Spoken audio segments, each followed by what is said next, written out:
This channel does not promote any violent, harmful, or illegal activities. All content provided by this channel is meant for an educational purpose only.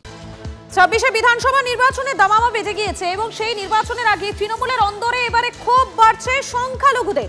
নেতৃত্বের বিরুদ্ধে বিস্ফোরক এবারে জলপাইগুড়ির সংখ্যালঘু সেলের প্রধান। সংখ্যালঘু ছাগলের 6 নম্বর সন্তান ভাববেন না। দলের সব কর্মসূচিতে থাকলেও জেলা কমিটির কাছে তারা নাকি ব্রাত্য। আমরা কি লাস্ট বেঞ্চে বসে থাকার লোক? সংখ্যালঘুরা বড় ভোট ব্যাংক, অথচ তাদেরই দলের কর্মসূচিতে ডাকা হয় না। সংখ্যালঘুরা তৃণমূলের পাশে থাকলেও সম্মান দেয় না দল। জেলার নেতারা কর্তৃত্ব ফলিয়ে সংখ্যালঘু কর্মীদের গ্রেফতার করাচ্ছেন। বিজেপির বিরুদ্ধে লড়াইয়ের বদলে দলের মধ্যেই লড়তে হচ্ছে, মন্তব্য জলপাইগুড়ির সংখ্যালঘু সেলের প্রধান মিজানুর রহমান।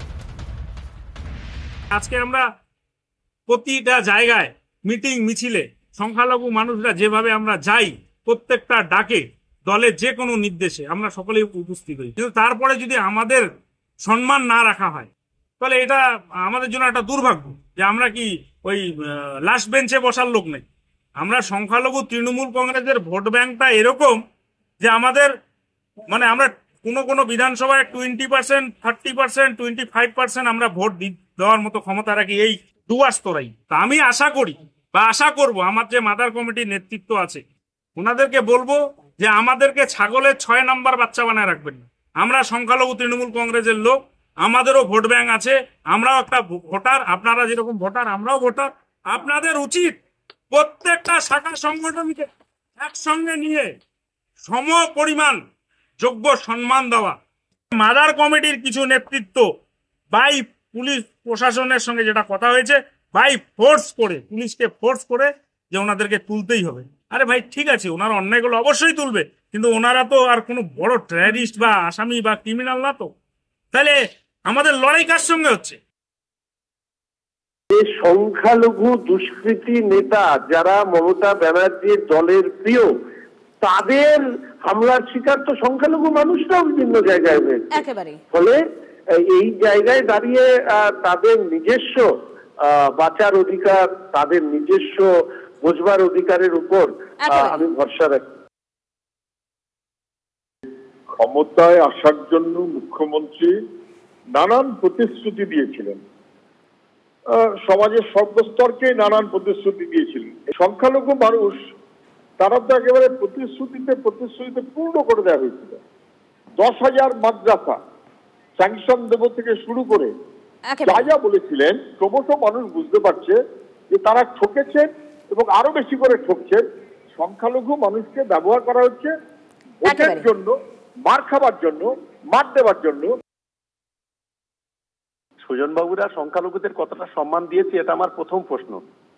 দক্ষিণ 24 পরগনা জেলায় যতগুলো, আমি একটা জেলা দিয়ে বলি শুধু, দক্ষিণ 24 পরগনা জেলায় যতগুলো সিপিএম এর নেতৃত্ব ছিল তার মধ্যে সংখ্যালঘু কজন ছিল, এটা আমার প্রথম প্রশ্ন। আর দ্বিতীয় প্রশ্ন, মিজানুর যে কথা বলছে, আমি মনে করি যে বাংলায় 2011 সালে মমতা বন্দ্যোপাধ্যায় ক্ষমতা আসার পর বাংলার সংখ্যালঘুরা যথেষ্ট ভাবেই সম্মানিত। সংখ্যালঘুদের আমি মনে করি যে আজ আমরা মাথা উঁচু করে কথা বলতে পারছি, নিজেদের অধিকার নিয়ে কথা চলতে পারছি, এটা আমাদের কাছে অনেক বড় পাওনা। মিজানুর যেটা বলেছে ও নিজস্ব ব্যক্তিগত ব্যাপার, ও হয়তো কোথাও কোনো আঘাত পেয়েছে। যে মঞ্চে হিন্দু ভোট এককাট্টা করার ডাক দিলেন বিরোধী দলনেতা শুভেন্দু অধিকারী, সেই মঞ্চেই সবাইকে নিয়ে চলার ডাক বিজেপির সদ্য দায়িত্বপ্রাপ্ত সভাপতি শ্রমিক ভট্টাচার্য। বিজেপির লড়াই মুসলিমদের বিরুদ্ধে নয়, আমরা হাতের পাথর কেড়ে বই ধরাতে চাই, তরোয়াল কেড়ে কলম ধরাতে চাই। বিজেপি চায় দুর্গাপুজোয় বিসর্জন মিছিল এবং মহরমের তাজিয়া শান্তিপূর্ণভাবে একসঙ্গে হোক। বঙ্গ বিজেপির দায়িত্ব নিয়ে বার্তা শ্রমিক ভট্টাচার্যের। বিজেপির লড়াই কোনো মুসলমানের বিরুদ্ধে নয়। হ্যাঁ, আমরা লড়াই করছি আপনাদের বিরুদ্ধে, কারণ আপনাদের বাড়ির ছেলেরা যারা হাতে পাথর নিয়ে ঘুরছে, আমরা ওই পাথরটাকে কেড়ে নিয়ে ওখানে বই ধরিয়ে দিতে চাই। মরছে মুসলমান, মারছে মুসলমান। কারা এই অবস্থা তৈরি করলো?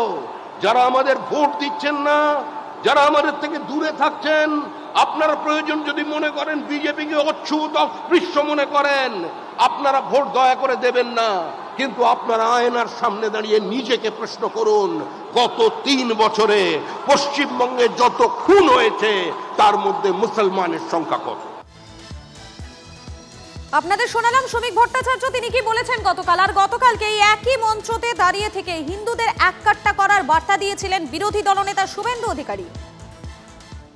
শক্তিশালী সংগঠন, হিন্দু জনতার সংযুক্তিকরণ এবং সংকল্পপত্র নিয়ে আমরা নামবো। 4 থেকে 5% ভোটের দরকার আছে। গত লোকসভা ভোটে 68% হিন্দু ভোট দিতে গেছে। আপনারা এখন থেকে বুথকে শক্তিশালী করুন। আর এই সংখ্যালঘু ভোট নিয়ে বঙ্গ বিজেপির অবস্থান ঠিক কি? হিন্দুত্বের হার্ডলাইন নয়, শ্রমিকের মধ্যপন্থায় সায় এবারে দিলীপ ঘোষের। রাজ্য সভাপতি যা বলবেন মেনে চলবো, আমরা সবার ভোট আশা করি, সবার জন্য কাজ করেছে সরকার। সব হিন্দুরাও তো ভোট দেন না, সব মুসলিমরাও ভোট দেন না, কাল হয়তো দেবেন, মন্তব্য দিলীপ ঘোষের। ভারতীয় জনতা পার্টির লাইন প্রথম থেকেই ঠিক আছে, সেখানে চেঞ্জ হবে না। সারা ভারতবর্ষে আমরা আছি, সেজন্য কোথাও কোনো পরিস্থিতির কারণে যদি কেউ কিছু বলে থাকেন সেটা লাইন হতে পারে না। তো লাইন তো ভারতীয় জনতা পার্টি দিল্লি থেকে ঠিক করে। রাজ্য সভাপতি তো আমাদের অথরিটি, সাংবিধানিক পদ, তিনি নির্বাচিত, তিনি যেটা বলবেন সেটা আমরা মেনে চলবো। কিন্তু কোনো ঘটনা, কোনো পরিপ্রেক্ষিতে একাধিক নেতা একাধিক বক্তব্য রাখতে পারেন। পার্টি বসে বিবেচনা করবে কি করবে, ভোট দেবে কিনা মুসলমানরা ঠিক করবে। আমরা তো ভোট সবার আশা করব, কাজ সবার জন্য করছি, সবকা সাথ সবকা বিকাশ।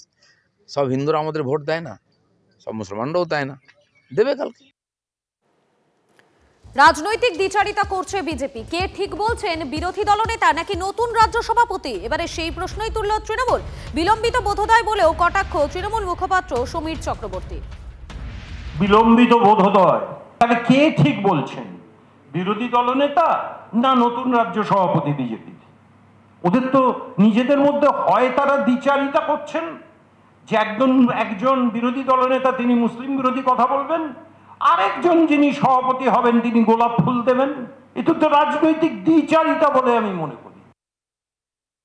সাম্প্রদায়িকতার বিরুদ্ধে একটু কথা বলুন না, ভদ্রলোক জানতাম তো ওনাকে। স্কুলে শিক্ষা ব্যবস্থা বন্ধ হয়ে যাচ্ছে, কলেজ বন্ধ হয়ে যাচ্ছে, পড়াশোনা বন্ধ হয়ে যাচ্ছে, যেখানে কলম ধরার কথা, যেখানে স্বাক্ষর করার কথা, যেখানে শিক্ষা চালানোর কথা, সেটা কোনো কথা বলছেন না কেন? হিন্দু মুসলমান ছাড়াও তো কিছু রাজনীতির বিষয় আছে, সেটা একটু করুন না।